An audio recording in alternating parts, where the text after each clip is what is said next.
Assalamualaikum warahmatullahi wabarakatuh. Semoga kalian semua dalam keadaan sehat walafiat ya.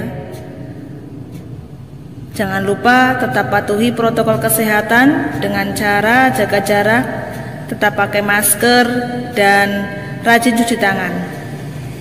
Pada daring kali ini kita akan membahas tentang klasifikasi makhluk hidup. Tujuan pembelajaran pada hari ini yaitu agar siswa mampu mengklasifikasi makhluk hidup.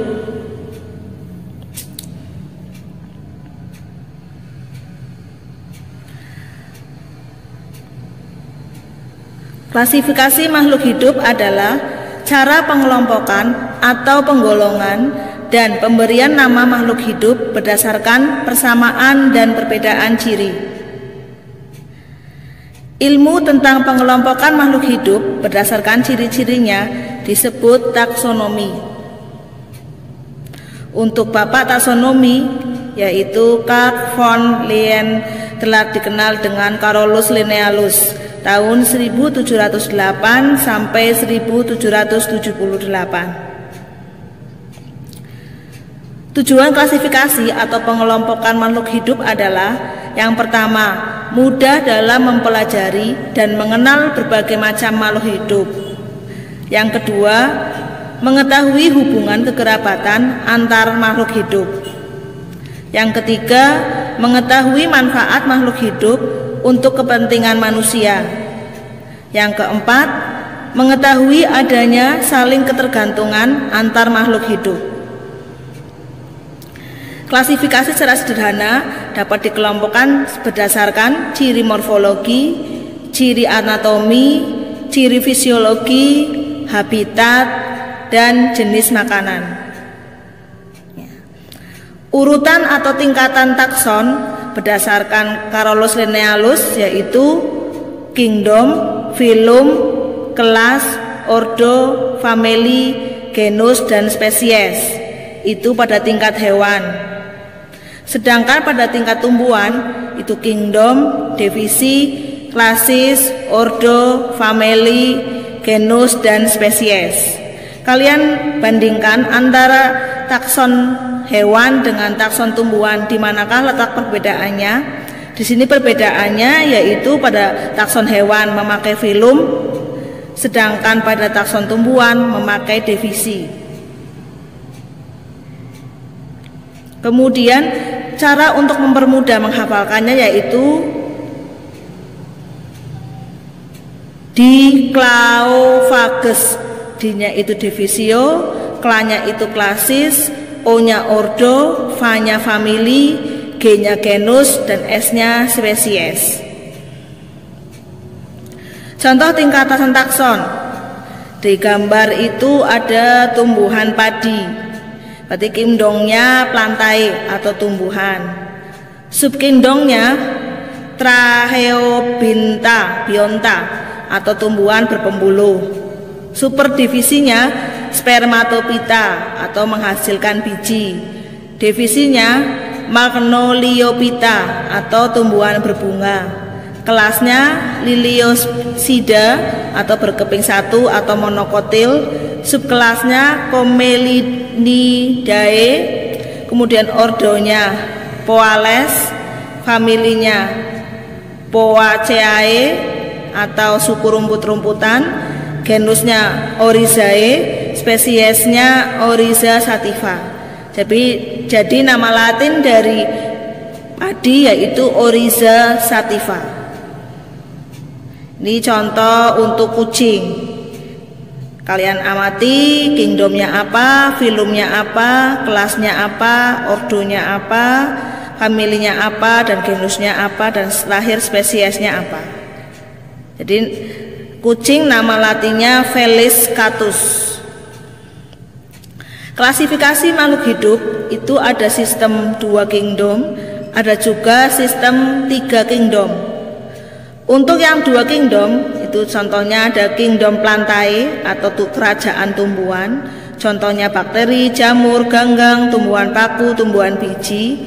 Dan yang kedua kingdom animalia atau kerajaan hewan, Contohnya ada protozoa, porifera, colestrata, moluska, arthropoda, echinodermata, dan chordata. Sedangkan untuk 3 kingdom itu ada kingdom monera, yaitu bakteri, ganggang hijau dan ganggang biru, kemudian kingdom plantae, dan juga kingdom animalia. Berarti tambahannya di sini kingdom monera. Pada Haeckel tahun 1866 itu ada kingdom protista, yaitu protozoa, ganggang, dan jamur. Kemudian kingdom plantae dan kingdom animalia. Kemudian sistem 4 kingdom, yaitu ada kingdom monera, kingdom fungi. Fungi itu dipisahkan dari plantae karena tidak memiliki klorofil. Kemudian kingdom plantae sendiri dan kingdom animalia. Sedangkan untuk 5 kingdom, yaitu kingdom monera, protista, fungi, plantae, dan animalia. Kemudian ada lagi sistem 6 kingdom, yaitu kingdom Archaebacteria, kingdom Eubacteria, kingdom protista, kingdom fungi, kingdom plantae, dan kingdom animalia. Untuk yang pertama yaitu kingdom monera. Di situ ada gambar Streptococcus yang dimanfaatkan dalam pembuatan yogurt dan keju. Kemudian yang kedua Acetobacter psyllium dimanfaatkan dalam pembuatan nata de coco, dan juga ada spirulina, yaitu contoh ganggang hijau biru.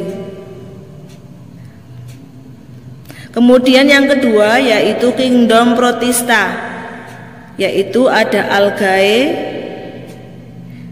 yaitu protista yang memiliki sifat tumbuhan. Yang kedua protozoa, yaitu protista yang memiliki sifat hewan. Dan juga ada plasmodium, itu yang penyebab penyakit malaria. Kemudian yang ketiga yaitu kingdom fungi atau jamur. Itu ada beberapa gambar jamur. Ada juga jamur Rhizopus stoloniferus dalam pembuatan tempe dan oncom. Ada Amanita muscaria, itu jamur yang beracun, tidak boleh dimakan. Yang keempat adalah kingdom plantae atau tumbuhan. Untuk yang pertama yang tidak berpembuluh. Jadi ciri-cirinya tidak memiliki atau mempunyai pembuluh angkut atau xilem dan flum, serta belum mempunyai akar, batang, dan daun sejati. Yang termasuk kelompok ini adalah sejenis lumut atau bryophyta. Jadi di sini ada 2 ciri tumbuhan tidak berpembuluh. Yang pertama tidak memiliki pembuluh angkut, xilem, dan flum. Yang kedua belum memiliki akar, batang, dan daun sejati.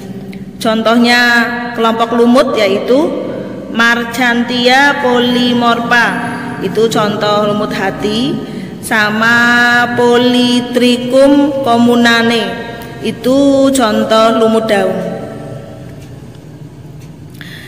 Yang kelompok yang kedua yaitu tumbuhan berpembuluh, yaitu tumbuhan yang mempunyai pembuluh angkut, xilem, dan flum.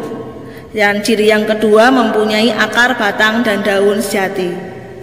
Tumbuhan berpembuluh dibagi menjadi 2, yaitu tumbuhan paku dan tumbuhan berbiji.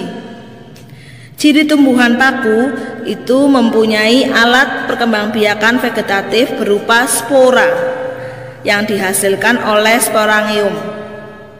Jadi alat perkembangbiakannya menggunakan spora. Yang kedua tumbuhan berbiji. Alat perkembangbiakannya menggunakan biji. Tumbuhan berbiji dibagi menjadi 2, yaitu Gymnospermae dan Angiospermae. Yang Angiospermae dibagi menjadi 2, monokotil dan dikotil. Ini contoh tumbuhan paku, kalian baca sendiri ya. Lycopodium clavatum itu digunakan sebagai bahan obat.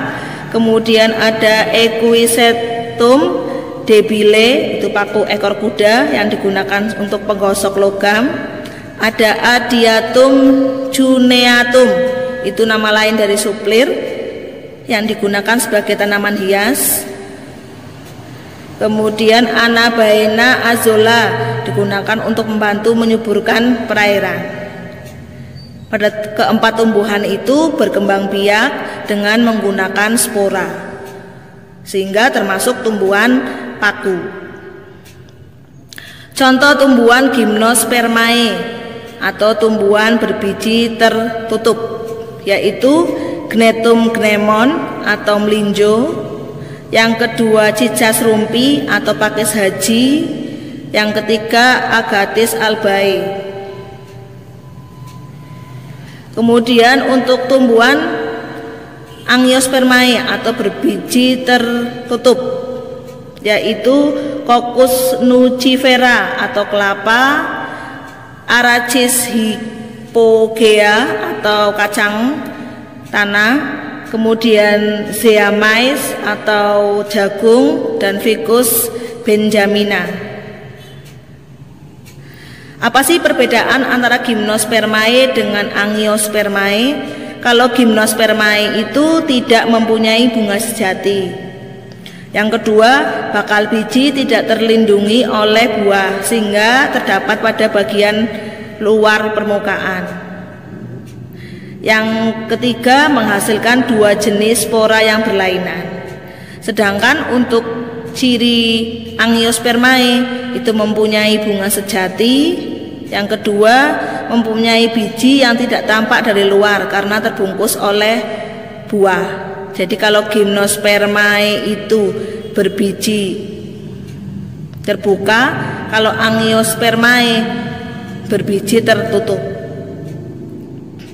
Kemudian perbedaan antara monokotil dengan dikotil. Kalau monokotil itu bijinya hanya memiliki satu keping, kalau dikotil dua keping.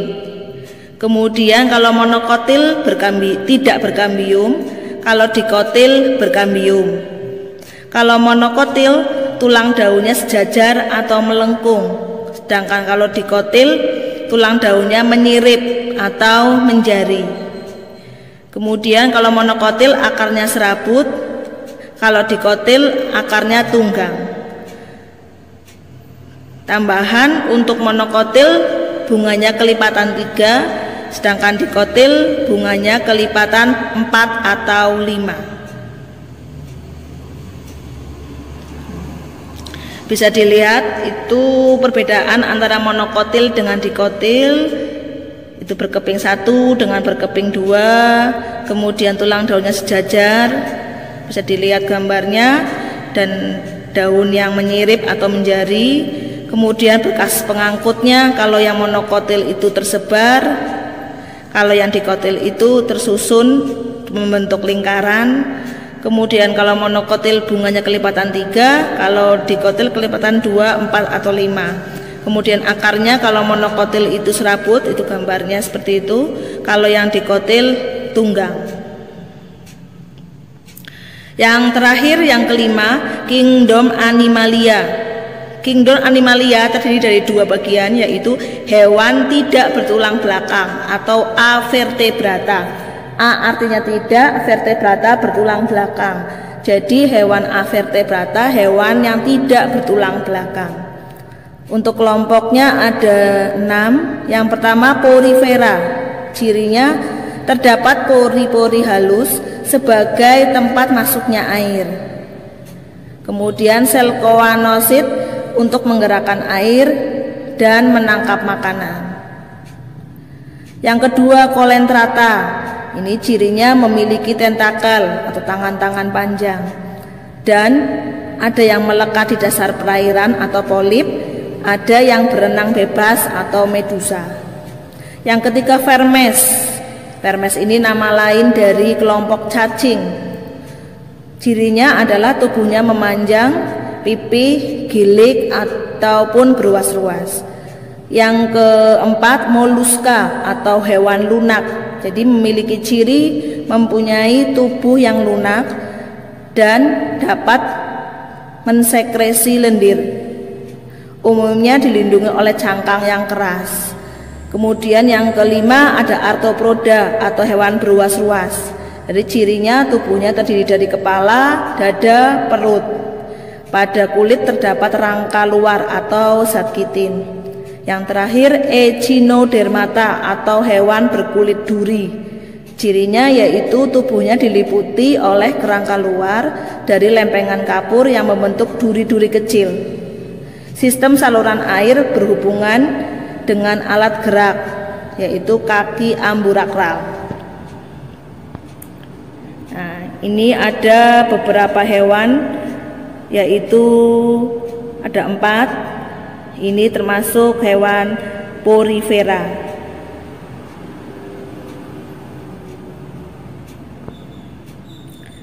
Kemudian yang kedua, ini juga ada 4 hewan dari Aurelia aurita, Obelia, Hydra, dan anemon laut. Ini kelompok hewan Colentrata. Yang ini kelompok hewan yang ketiga, yaitu Vermes atau cacing. Ada Phascola hypotheca yang hidup parasit pada hati domba. Ada Wucheria blanchardii, itu penyebab penyakit kaki gajah. Ada Taenia solium, itu cacing pita babi, hidup sebagai parasit di usus babi dan dapat menular pada manusia. Makanya babi itu haram bagi manusia, terutama yang beragama Islam. Kemudian yang terakhir ada Ascaris lumbricoides atau cacing perut yang hidup parasit pada manusia. Makanya manusia kadang mengalami penyakit cacingan. Kemudian ada lagi Lumbricus terretris atau cacing tanah yang dapat mengemburkan tanah pertanian. Kemudian ada Hirudo medicinalis atau lintah yang sering menempel di kulit manusia atau hewan dan dia dapat menghisap darah. Kemudian ada Eunice viridis atau cacing wawo, hidup di laut Maluku yang dapat dimakan. Ini contoh-contoh cacing. Kemudian ada lagi Platyhelminthes, itu cacing pipi yang bentuknya pipi. Kemudian ada kelompok Nemathelminthes atau kelompok cacing gilik, berarti bentuknya gilik. Kemudian ada kelompok cacing Annelida atau cacing gelang. Kemudian berikutnya ada kelompok hewan moluska atau hewan lunak. Itu ada cumi-cumi, ada bekicot, ada gurita, ada tiram, dan juga ada kima. Kemudian kelompok hewan arthropoda atau hewan beruas-ruas. Ada udang, jangkrik, dan sebagainya. Kemudian ada beberapa kelompok dari arthropoda, yaitu insekta atau serangga. Itu ada 4 contohnya hewan yang termasuk insekta. Kemudian yang kedua Crustaceae atau udang-undangan, itu kepiting sama udang, rajungan.